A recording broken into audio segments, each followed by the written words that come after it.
Welcome into Orlando Magic Now. I'm Charles King with the Magic Insider, Brian Schmitz, to talk about the Orlando Magic. We're still talking about the Magic, despite how things have been going lately. The Magic ended the losing streak that they were on Sunday with a win over the Boston Celtics, and got good contributions from players like Aaron Gordon and Mario Hezonja. But then went right on the road and it got a tough loss to the San Antonio Spurs, even though I'll say I thought the Magic looked pretty good in the second and third quarters of that game. And then last night, a loss to the Oklahoma City Thunder. Brian, I think this game really kind of encapsulates the Magic's problems and also some of the pluses with them. Able to be competitive with one of the best teams in the league for a while. They did hit a three-pointer to take a 114 to 112 lead with 2:31 to go. Then missed their next 5 field goals, took some bad shots, allowed Westbrook to walk into the lane and make a layup to tie the game, uncontested almost. And then, as they do, there's Durant with the game-winning 3 with 0.5 seconds left on the clock. I mean, Magic fans, you watch the game, you feel like you've seen the story so many times. And I think it's frustrating because while they did get a couple of stops late, the shot selection down the stretch and just the inability to make a big shot or have someone that's willing or able to make that big shot. I think multiple people took attempts. Harris, Payton, Oladipo, and Vucevic all took attempts in the final 2 minutes. And just one of those buckets would have made the game a lot different. Well, what you have is a rebuilding team against a championship contender. This is really what you have. You have the heavyweight against Rocky, Rudy, whoever underdog you want to pick, and Russell Westbrook, Kevin Durant are 2 of the best players in the league. Oklahoma City may have 2 of the top 5, 6, 7 players in the league, okay?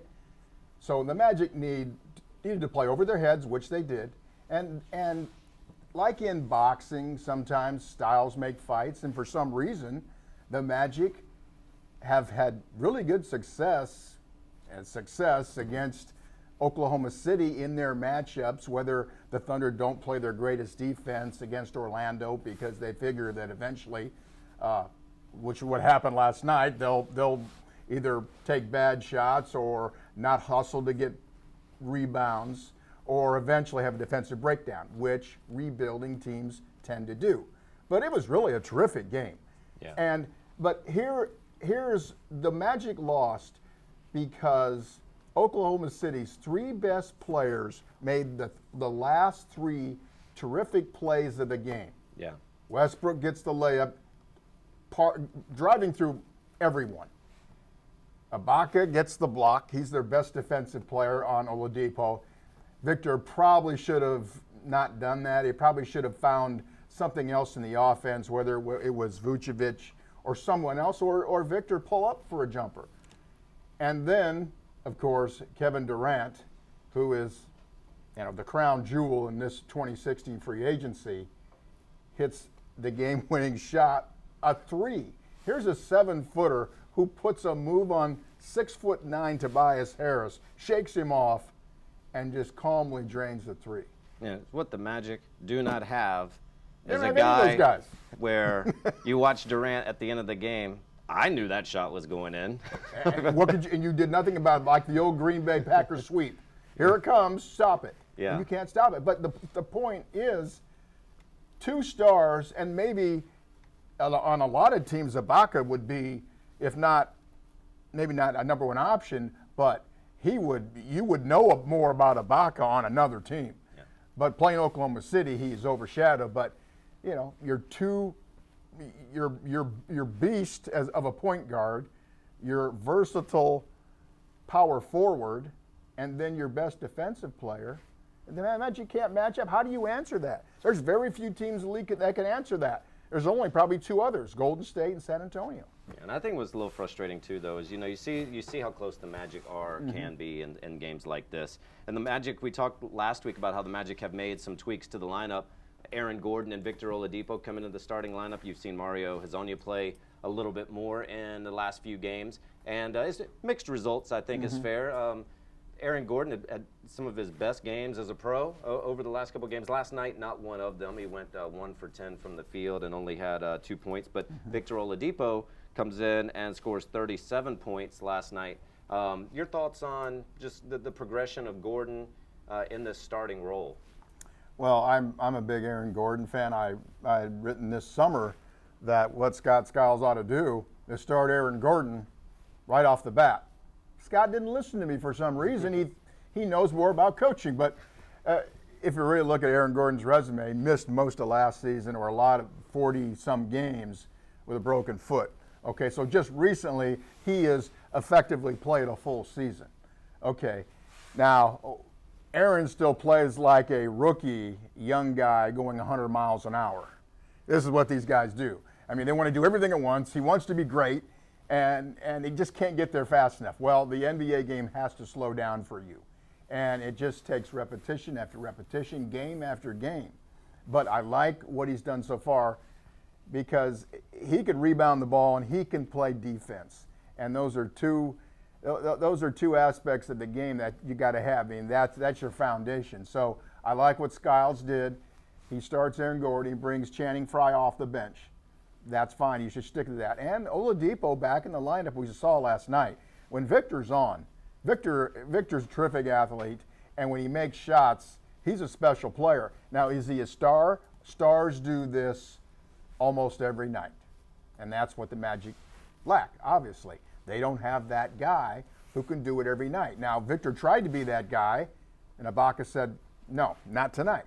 But, that would have been a terrific ending if Victor could have sealed that game and that performance with a layup there. But this is where they are, and you got to give these guys credit because they've been losing a lot of games, and they've been on a long losing stretch.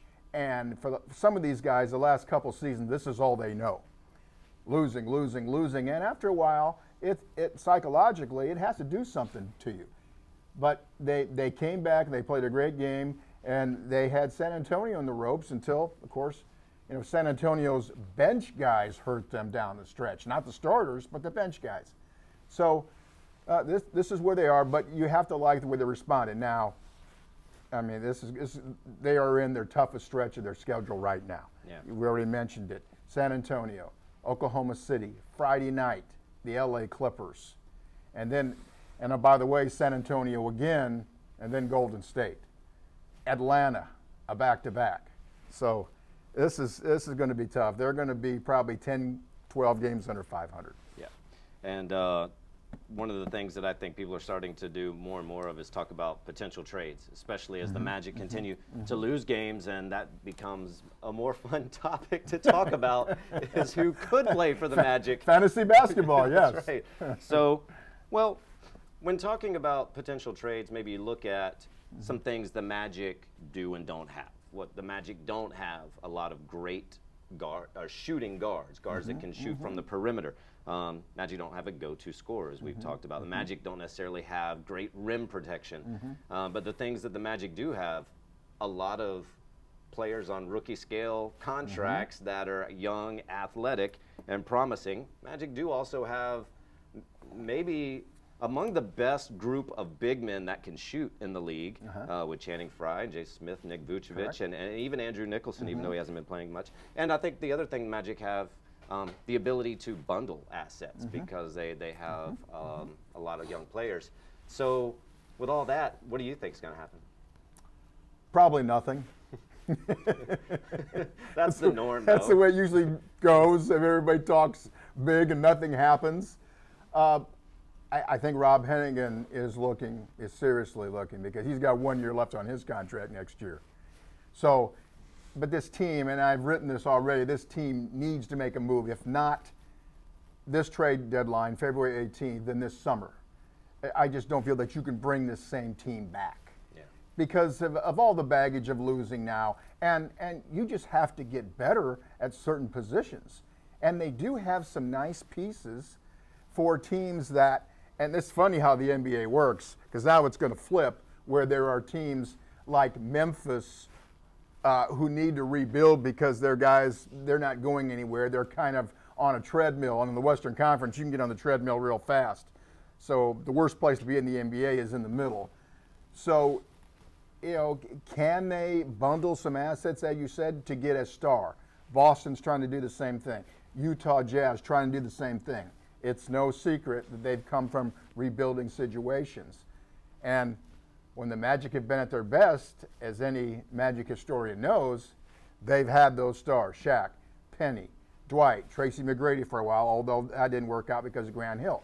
But they've had the ability to get stars, whether they've had to overpay, whether they've got lucky in the lottery. And getting lucky in the lottery has not happened, and that's the biggest problem right now. They missed on those cornerstones: Andrew Wiggins, Karl Anthony Towns. They don't have those guys right now. So the next avenue, of course, is free agency, and the other avenue is trades. Do you feel like any of the current Magic players are untouchable? I'd say probably not, but who are the players that you think are the closest to that? Be untouchable? I can't see any of these guys being untouchable, not with 21 wins and the last couple seasons of wins in the 20s. No. When you combined age, size, salary, all those things, which of the players do you think are the most valuable, or the ones the Magic want to hang on to most? Yeah, well, I think if we're going to talk about assets, and that's the way the league runs, when from the general manager's point of view, it's assets, whether they be players or draft picks. Draft picks are very valuable now because they're cheap, and you can keep them for 3 or 4 years on a relatively cheap contract. So they are very valuable, and the Boston Celtics have a ton of those guys, more than the Magic. But I would say if you're looking at the Magic assets, I would say Nick Vucevic is the most valuable asset right now. I think because and he has a very good contract, $12 million a year for the next 3 years for his production, and the way the league is going to, the salary caps are going to explode, and Tobias Harris's contract at $16 million is going to look like an average salary. I mean, this is going to get so crazy. You're going to have guys making $25, $30 million a year. Right. I mean, the top guys. Maybe 40. I mean, it's going to be crazy. So, all right, can you take Nick Vucevic? Can you deal him for, let's say, Al Horford from Atlanta? Didn't get Paul Millsap, so how about taking a crack at Al Horford, who's really a power forward, but he's playing center. Now the Hawks don't know if they want to pay Al Horford. He's going to be a free agent. He's going to want max money. And max money, believe it or not, hold your seats here. He could get $140 million. A 5-year deal. Yeah, I mean, this is getting like baseball now. Yeah. $140 million. Okay, the Magic are desperate for a star. Would they do that? Would they trade Nick for the Hawks? It makes sense because if the Hawks don't want to pay Horford that kind of money, Nick's a big, very good offensive player, nice contract. Now, you could even, if you want to play hot stove fantasy basketball, and it's fun where everybody does it, you could branch out to, there's been all this talk now about Blake Griffin. Do they want to change up the team? Not so much because he belted an equipment manager, but because the Clippers just don't seem to be able to make that jump. And now with Golden State playing out of its mind, and San Antonio, which has reloaded with LaMarcus Aldridge, how did the Clippers get better? Well, did they trade Blake Griffin? Would Doc Rivers, who loves Vucevic, would he trade, Blake Griffin here? Now I know they have 2 centers. Would he send DeAndre Jordan to Atlanta for Al Horford? Horford, Vucevic, that's a pretty good team. And with the big 3 players there, all the salary cap restraints, there's not a lot of opportunity for the Clippers to make moves with that roster. No. So a trade of Griffin gives them an opportunity to do some things that they Or do they take Griffin and they break it down to 3 or 4 players? Do they take 2 players from Boston and a number 1 pick? Yeah. So there's a lot of things they can do right now, and again, probably nothing will happen. So it usually goes on. But as far as the Magic, I really think that they need to get something going. They have some assets, and it may not be February 18th. It may be this summer. Yeah, don't necessarily want to make a bad deal just to make a deal. Of course not. No. Okay, so let's close up by talking about the upcoming games this week. Brian touched on it earlier, some of the tough opponents that the Magic will have in the upcoming week or two. But Friday against the Clippers, we talked about the Clippers a little bit. The first time the Magic played LA, it was a close game. They lost a close one in LA. The Clippers were playing without Chris Paul in that game. This time the Clippers will be playing without Blake Griffin. But the Clippers have been playing fairly well in recent weeks without Blake Griffin. They've been playing great without Blake Griffin. They're 15-3, although they lost last night to Minnesota. I mean, there's a head scratcher. So they're 15-4 without. Just enough to get them focused, not to lose to another bad team. So they're 15-4 without Blake. Yeah. Now, you can't even start to talk about they're better without Blake Griffin. I mean, that's insane. Of course they're not. You don't take an all-star and you say you're better. But they've been playing pretty good for this stretch. J.J. Redick, former Magic player, has had a terrific season. He was at one point, he was near 50% on three-point shots. I mean, that's unheard of. Chris Paul, perennial all-star. DeAndre Jordan, who had the crazy summer when he boomeranged from L.A. to Dallas and back. Great rim protector. So, yeah, I mean, just the collection. Again, here we go again, coming to Orlando, this cavalcade of stars that they have to face all the time. Yeah. And the Magic need everybody rowing in the same direction to have a shot at this. They've got to play. It's still a game. You still got to play the game whether you have stars or not. And if you can play the game to your utmost ability, the way it's supposed to be played, you have a shot against these teams. And it's a home game. So again, this may be this stretch upcoming, Charles, is probably the toughest in the NBA because you've got Atlanta, 2 games against Atlanta coming up, and they do not match up well against the Hawks. San Antonio, Golden State. So the who's who. The who's who of the NBA. I mean, they're going to play 5 games against the top 4 teams in the West in around 2 weeks, 10 days. This is why the last couple of weeks has really hurt the Magic because they needed some type of cushion going into this thing. Yeah. This is where some of these losses, like to the Philadelphia 76ers, is mind-boggling. That's where that loss comes back to haunt you. Yeah. The other defeats that you've thrown away, the Oklahoma City game, you couldn't close it out, the Toronto game. I mean, those games, you don't think about it then, but right now you wish you had those in your back pocket because this is the time you need the cushion.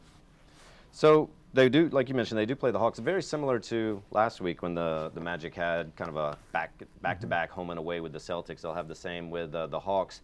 And the first game is at home Sunday, and then they play at Atlanta on Monday. Maybe that'll help the Magic. It's going to help them against the Celtics when you get a team twice in a row. It's hard to beat back-to-back like that. And then Wednesday against the Spurs at home, and the San Antonio Spurs have won 9 consecutive games against Orlando. Interesting, you watched that game, the loss at San Antonio the other night. There's times where, Magic get things going, making jump shots. Even last night against the Thunder, you can see where there's some hope and promise, but I think you have to agree with Hennigan on some level. Some of this is youth and more experience in those types of games, but can the current roster the way it is turn the corner? And that's the big question, and that's entering the trade deadline, what Hennigan has to figure out. So yes. Of course there's youth. You're rebuilding. I mean, Hennigan loves the draft. That's what he wanted to build. He wanted to model Oklahoma City. He didn't realize that this city had used up all of its lottery luck. Yeah, there's no more luck left. I mean, I get it. Because if you can get lucky in the lottery and you can have that core, that nucleus, but like Skiles said the other day, when I asked him about core, he said, "Well, I don't know if you can say that yet, because they've only won 60-some games the last 3 years with some of these guys. So how can that really be your core?" Yep. Skiles looks at a core of guys who have won, and this team is not. So that's Hennigan's issue. GMs have egos too. He's a guy that drafted all these kids, Oladipo, Peyton, brought in Tobias Harris with a trade, brought in Nick Vucevic. But, at some point, you don't want to panic, but at some point, you got to shake things up where where you got to change how it's going. And right now, it's not going much better than it was last season, even though they're ahead of their victory pace. Could be a very interesting couple of weeks. I mean, the Magic play some of the best teams in the NBA over the next 2 weeks, and then the trade deadline is just a couple of weeks away, too. So potential for something to happen there. And, of course, we would have it covered here on OrlandoSentinel.com. So if news breaks, you'll definitely want to check out our website and Brian and Josh Robbins' coverage for that. And we'll be back next week with another version of Orlando Magic Now, Thursday afternoons, usually at 2 p.m. Special edition today at 1 p.m., but we'll be back next week at 2 p.m. For Brian Schmitz, I'm Charles King. Thanks for watching.